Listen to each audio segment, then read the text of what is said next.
And welcome to Proline, direct from Las Vegas. I'm Dave Koch, joined by Jim Feist. We're going to take a look ahead to week 4 of the college football campaign. Already 3 weeks in the books, plus we get into NFL week 3. First, though, Jim, if people want to subscribe to the channel, well, it's free, and they get free additional stuff as well. Absolutely, Dave. Go to ProLineTV.com, click on the subscribe button, and you'll get notifications on new videos. Plus, you'll be sent a code for 7 days of service, absolutely free, from me. That's ProLineTV.com. All right, so I'm going to tell you about a special offer that I've got right now, and this is a Proline exclusive. It's been pretty good in the baseball the second half of the season. NFL's off to a decent start. College has been back and forth, but I hit my biggest play. College game of the month was the Virginia Tech-Tennessee game. Had the Volunteers in that game. So I've got one play that I got on early this week. This has been given to my personal service players already. They're the only ones that are going to get it. This game is not going to be online any place. It won't be available online, not going to be sold, given away online, not going to be a free play online, nothing. The only way to get this game, and it is a very strong play for me, this would qualify as a high roller play.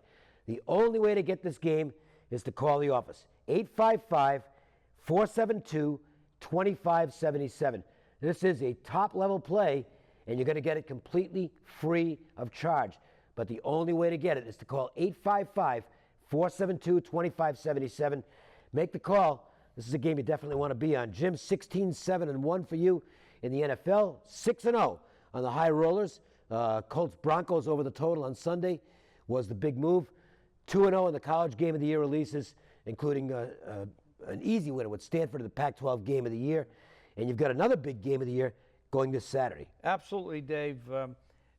5 days of college and NFL action for just $49. That would include a Saturday college game of the year. That play alone is $99 online at jimfeist.com. 5 days of football, including a $500 high roller tonight and a Saturday college shocker of the year, all for $49 at 866-546-9467. 866-546-9467. Well, we're West Coast guys, so we're going to take a look at a couple of Pac-12 games Good idea. for the college portion today. We'll look at Stanford, UCLA in a little bit, but first we'll start it off with what should be a really entertaining matchup between California and Arizona State. And these two teams were involved in wild games last week. California, up and down the field, just lasted forever against Texas, and they beat them. That's a great win for the Golden Bears. Sure is. Meanwhile, Arizona State, they went into Texas, San Antonio, and almost got upset. And we see what happens when teams are in, not the most attractive non-conference game against an opponent they know they're supposed to handle, and they've got a big game on tap. That's the kind of look-ahead situation that sometimes pays off.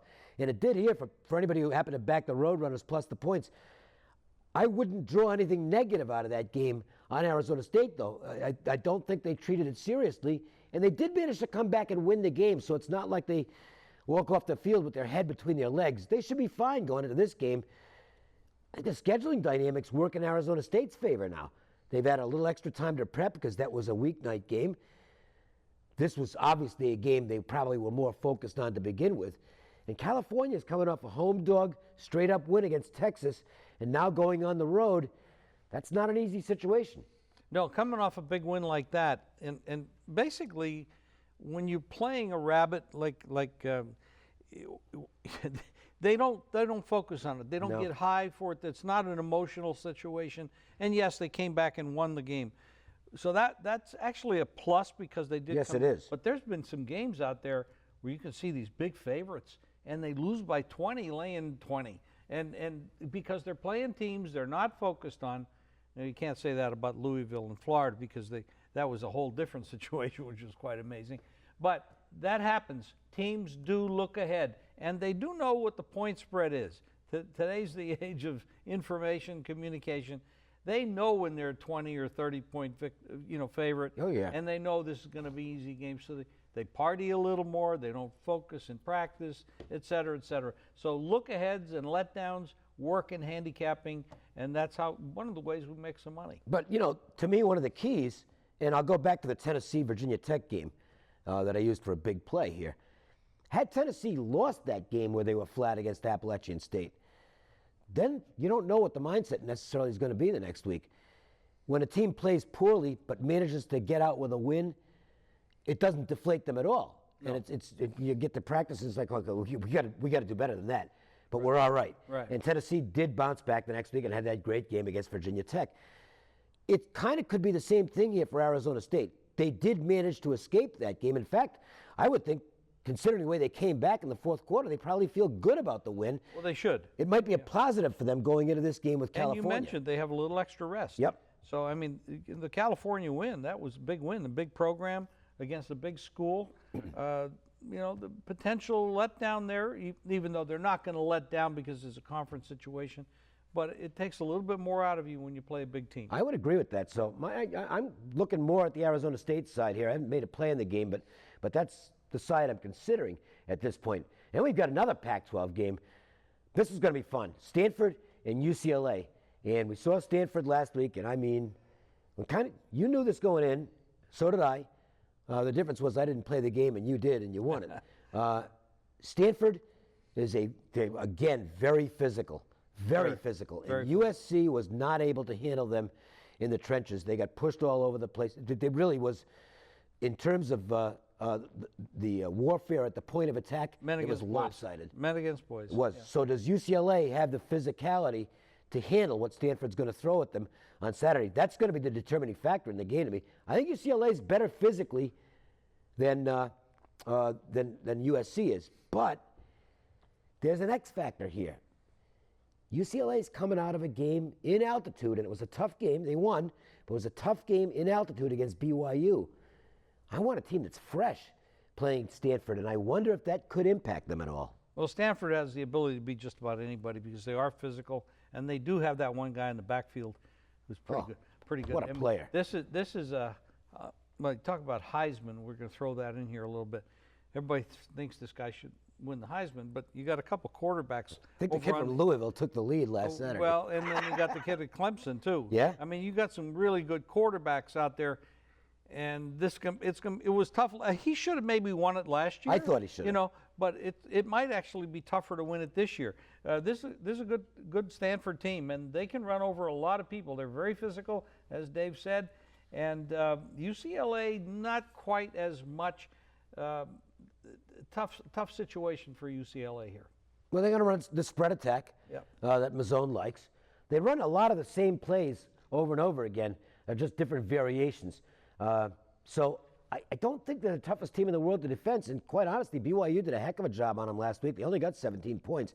Again, UCLA got the win, but it wasn't a work of art. And Zach Rosen, I'm sure, is not going to put that one in the archives as one of his best games. He's got 4 touchdown passes and 4 interceptions. Yeah, he hasn't played. He's not played like he's supposed to be. Last year, he looked much better. He's not lived up to expectations this year. Well, here's my lean to this game is the under, which is scary to play those in college football these days. But Rosen hasn't been brilliant so far this year. We know he's got the capabilities, but he hasn't put up a ton of points, and he does have the 4 turnovers. Stanford, in games like this, I think Shaw, he doesn't want to lose the game. He wants to rely on his big horses and his defense. He's got some terrific people on defense. I think he's going to be conservative as well, and want to keep Rosen off the field as much as possible. So this could be a ball control battle, and those are games that still can stay under the total. Rosen's only a sophomore. Yeah, he got a lot of ink last year, freshman obviously. These kids are, they're still young, and a lot of things happen. Their social life, their practice plans, everything. So he has not developed like he was supposed to, and I don't see him turning that around, actually. Not in this game. No, and this is like we talked about earlier. This is a physical. They're going to beat him up. Oh yeah, they're going to get to him. They're going to beat him. We're going to find out how tough UCLA is in this game. Who knows what he's going on in his personal life, but there's a lot of distractions when you go to a place like UCLA. Yeah, pretty good ones too. Oh yeah, very good. A lot of walking candy. Oh yeah. If you want to ask us any Vegas sports wagering questions, go to ProlineTV.com, drop us a line. Doesn't cost anything. And speaking of not costing anything, be sure to hit the subscribe button to get 7 days of action free. Plus, go to jimfeist.com for free stats, articles, videos, my fast facts, and plays from the nation's top handicappers. All right, we're going to look at some NFL Week 3 action, including the Arizona Cardinals against the Buffalo Bills. I think this is going to be a game where we probably have an agreement on one aspect of it. That's coming up next. The Cardinals are at the Bills this weekend, and we have, I think this is probably a good assessment. One of the best coaching staffs in the National Football League against one of the worst. Well, the least respected. Let's put it. That's a nice way of phrasing it. And I'm gonna just rephrase that. Worst. Okay. Now we're finding out that the Ryans weren't, or that Rex Ryan didn't. Apparently, it wasn't his call to fire the offensive coordinator. Apparently not. Yeah. The owners stepped in, and for whatever reason, they are paying the bills, so they can step in and do whatever they want to do. I don't like when owners start making decisions like this, but maybe they were right. Who knows? But what I like to ask this, and if the owner would actually be listening to this, he's probably not. You don't think he watches this? No. I seriously doubt it. I think you might be right. But what about the defense? This team 2 years ago, before Rex took over, and of course Rob was added this year, they were number 4 in the league in defense. And last year I think they slipped to 24. And what are they now? Close to 32? And that's the number of teams in the league. So what has happened to the defense? They're giving up a ton of points. They make everybody look like world beaters. What's happened? They get rid of the offensive coordinator. I understand the reasoning. I heard what the reasoning was. Okay. They weren't keying getting the ball to the biggest playmakers, which makes sense. I don't know if firing the guy was the right answer, but now you got a new guy coming in and has to. This team is in turmoil. I don't like the head coach. I don't like the defensive coach, and I don't know anything about the offensive coach at this point, Lynn.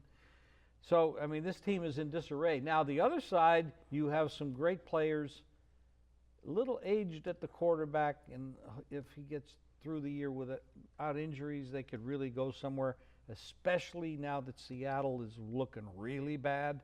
They could end up winning that division. Well, the Seattle offensive line is just a disaster. God. What that is, I mean, I might be able to get a sack. It's an interesting note. We'll get back to this game in a second, but an interesting note. You know, and we were talking about this. I've been talking about this for a couple of days with various people.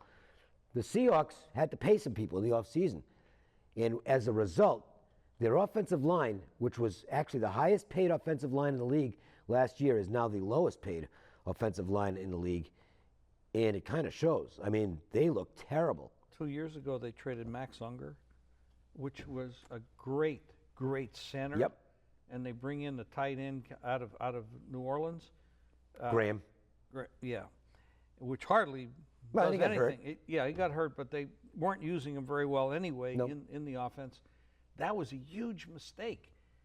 But they did it. Their offensive line is down. Wilson's going to, I mean, how he stands up and gets out there every week, I have no idea. And he's on a bum ankle now, by the way. And if you watched last week's game, he was running in a straight line last week. He couldn't move. Anyway, let's get back to Arizona-Buffalo, because a couple of things on Buffalo. They gave up 37 points to the Jets last week, and Rex Ryan's comment after the game was, obviously, we never expected this. They made Ryan Fitzpatrick look like a great quarterback last week. We both like Ryan Fitzpatrick, but he's not a great quarterback, okay? He's a sharp guy, tough, good leader. But last week he looked sensational. If they couldn't stop him at all, how are they going to stop this team? Larry Fitzgerald is playing like he's 24 years old. The guy is absolutely amazing. Carson Palmer, as you mentioned, he's healthy right now. I'll grant you, Tampa Bay, I think Tampa was in a bad spot last week, and I made the Cardinals a strong play because of that. Tampa was coming off a road dog win in division in week 1. It was kind of a dead spot for them, but I'm telling you what, I didn't expect 40-7. I thought, we've got a good chance to win this by double figures. I didn't expect Arizona to beat the snot out of Tampa. The hangover is done, okay? The hangover from the poor performance in the playoffs and the way they lost the first week to New England, and particularly played early in that game, that hangover is done, and the Cardinals are starting to roll again. And look at these numbers. Thank you, John Cranton. 15-7 against the spread on the road, 19-7 against the spread versus a losing team, 12-1 against the spread on the road with a team versus a team with a losing home mark. I think the Bills are in trouble in this, and I'm not a big trend guy, but that points. See, there's a reason those numbers are what they are, and that's that Bruce Arians is really good at game planning and keeping his team ready to make sure they don't lose to inferior opposition. If you're going to beat them, you're going to have to beat them with a better team, and Buffalo doesn't have a better team than Arizona. I think the Bills are in trouble here. Well, first of all, there's a lot of people who are going to look at this. You got a road favorite against a team that's 0-2.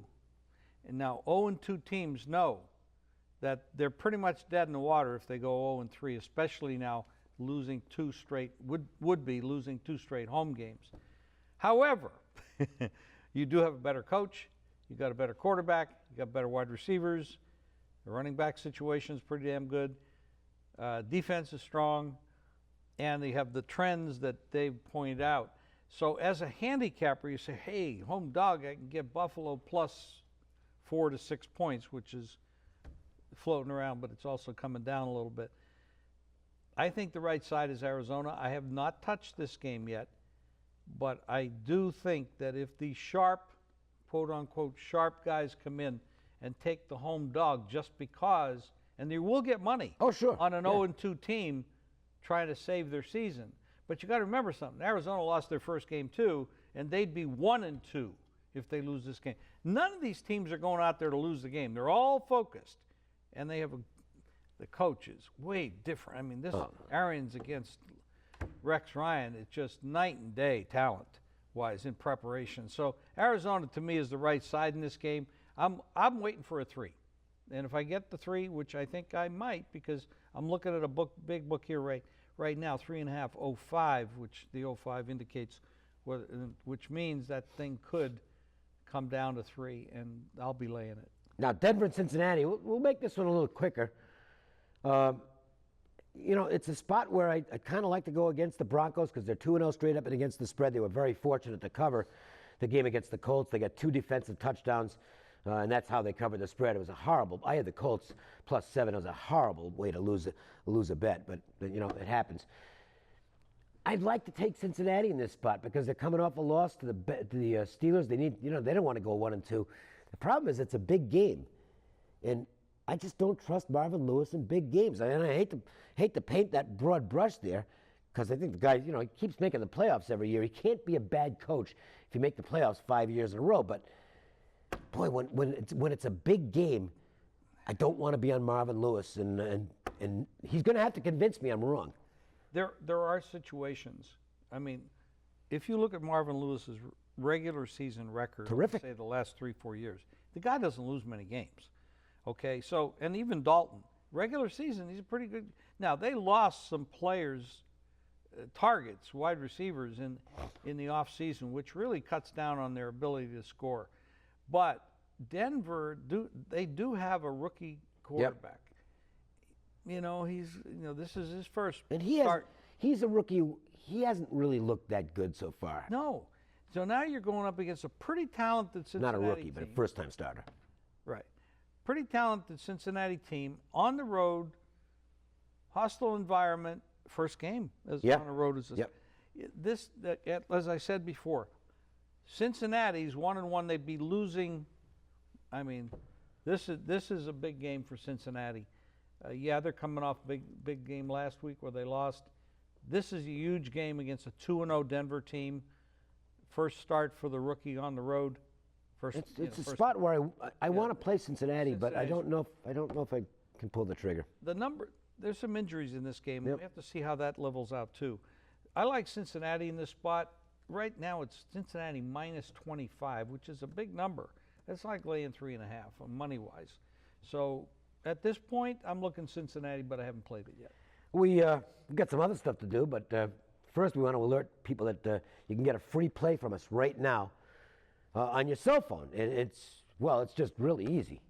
Just text the word GAME, G-A-M-E, to 25827. You'll get a free play right now to your cell phone. That's GAME, G-A-M-E, to 25827. All right, we're going to continue with the NFL Sunday AFC Showdown between a pair of teams that look pretty good so far. The Jets, and even though they lost last week, I think there's still some positives to talk about with the Kansas City Chiefs. That's next. All right, so we're going to do a few NFL observations before we get to this matchup between the Jets and Chiefs. And dang it, the Seahawks just don't look like the Seahawks anymore. You just love that. Somebody said it, and now you just yes. Yep. Okay. Dang it. Dang it. It makes me sound Southern. 7.5 points per game between the offensive line is a train wreck. Wilson is playing hurt. Okay, he's got the ankle problem, and you could see it last week. There was one particular play fairly late in the game where Wilson was basically one-on-one with a Ram defender, and the regular Russell Wilson puts a move on this guy and easily gets the first down. He couldn't make a cut. He just kept running in a straight line, and they were able to tackle him. So you take a bulky ankle for a guy who needs his mobility, and an offensive line right now that's pretty bad. And this is just not the Seattle team. You know, I know Seattle's gotten off to slow starts the last couple of years, then they get it cranked up. I don't know if that's going to happen with this team. How does it? I know Pete Carroll has done some amazing things. How do you correct the situation when you have so many players on the offensive line? It's a personnel problem. Yeah, it really. Where do you get guys from? You can't plug them in. They're just not out there. No. And Wilson is taking a beating. Does he make it through the whole season? I mean, this guy. I mean, he's strong. No, he's tough. he won't make it through the whole season. It's the San Francisco. Okay, they're a 10-point underdog. The line went down to 9 or 9.5. That's not surprising. I took 10. I don't blame you. You know, I mean, it's a value play there. We know San Francisco's not great, but gee, I mean, they can certainly hang in if they can get to the quarterback. Rawls isn't throwing up numbers either. He's not so Marshawn Lynch is not there. So now you have Wilson that's damaged. He's not beast mode. He's more like least mode right now. Dang it, and least mode. I mean, you're on a roll. Yeah, very clever. Yeah, you did wake up sharp. You had a good night's sleep. You took a little meds and stuff. Yes. Okay. I want to talk about those. I mean, Patriots and Browns are in similar situations, sort of. Okay. That's a segue. Yeah, New England has to play a third-string quarterback in Jacoby Brissett, and they'll be fine anyway. That's because they have Belichick leading the team. Yeah, that's what it is. Meanwhile, Cleveland, I mean, if things weren't bad enough, now they're down to Cody Kessler, who I actually called Aaron Kessler on the air on Monday. Aaron Kessler works with Tony Miller at the Golden Nugget Racing Sportsbook. Not the same guy. But Aaron Kessler might be as good as NFL quarterback as Cody Kessler. Cody Kessler was no more than a manager piece at USC. He holds the ball way too long, and watching him in the preseason, he still holds the ball way too long. They're going to sack him like crazy, or he's going to get picked. Cleveland's a disaster area right now. Well, they have been for 50 years. Yeah. I mean, pretty much. I mean, they made the move to get RG3 in there, who is an injury waiting to happen, and has been. Didn't have to wait long. No, they didn't. I mean, and you know, McCown's a better quarterback than RG3. I'll say that right here. I thought it was a terrible move. But then he gets hurt. Yeah. Okay, and actually he was playing pretty good. And toughed it out anyway. Yeah. The guy's playing with a shoulder that needs. How tough is that guy? Guy's a tough guy, and he's got talent. I mean, he's not going to be the greatest quarterback, but now he's gone. Kessler's coming in. This team has 17 rookies on their, which is some kind of record in the NFL. Basically, this is a high school team / college team playing in the NFL. They're going to play up against Miami. Now, Miami's never been the greatest home favorite. Not never, but you'd have to go back to Marino's days, which they don't have right now. No, they don't. They opened 7.5, went up to 10. It's around that 10 number now. I don't know. I hate laying big numbers. Yeah, like but you know this, what? There were a couple of big numbers last week, and San Francisco, Carolina turned out to be kind of tough because Carolina shot themselves in the foot with turnovers, but they still killed San Francisco in the game. And Arizona was a big favorite. They murdered Tampa. To me, Miami's the only side you can look at because the Browns, at this point, you almost minus power rate them. I think they're that much worse than ever. Look at last week; they're up 20 to nothing, and they can't even win the game. Football? Yes, and they proved it last week. Now, 20 to nothing against Baltimore, and they can't even win the game. I would have to agree that they are the worst team in football by far. I mean, there's 31 other teams, and then there's teams. Oh, you were just talking the NFL. I was talking all of football. Bishop Gorman, 3-point favorite against the Browns. No, we're kidding. But they're The other pathetic. night we watched Chicago, and they looked pretty damn Terrible, bad too. but they're better than But Cleveland. they're better than Cleveland. So that tells you a lot how bad this Cleveland team is. Let's look at the Jets and Chiefs a little bit. The Jets are off to a good start. They're playing well. The Chiefs are not off. They should have beat Cincinnati Yeah, first game. yeah. Yeah. The Chiefs are not looking sharp to start the season, but we're not going to write the Chiefs off because if you go back to 2015, they were 1-5 and then they won 10 in a row. Oh, so Andy Reid might not have the team where he wants them right now, but it's September, and I think this team's going to get better. This is a tough game. I don't have a side in this game. I think it's a toss-up, flat toss-up that goes to the wire. Basically, we're looking at numbers here. We start the game off. The opening number was 3.5. Kansas City, 44. Under money. Can be a conservative kind of game. Decent defenses. Game comes down to 3, and the favorite is the dog at 3. So they're looking at a tight game here. The problem with this is the Jets did come off a division game. Yeah. They beat Buffalo badly. That's a big game for them now. Granted, the Jets are going to show up. It's a travel game for them. But 3 is so skinny. If you like the Jets, just not enough points.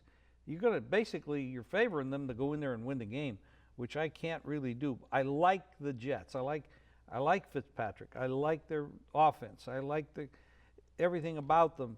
But Kansas City deserves to be a little bit more of a favorite. Well, I'm not putting much stock into their loss to Houston because Houston's a really good football team.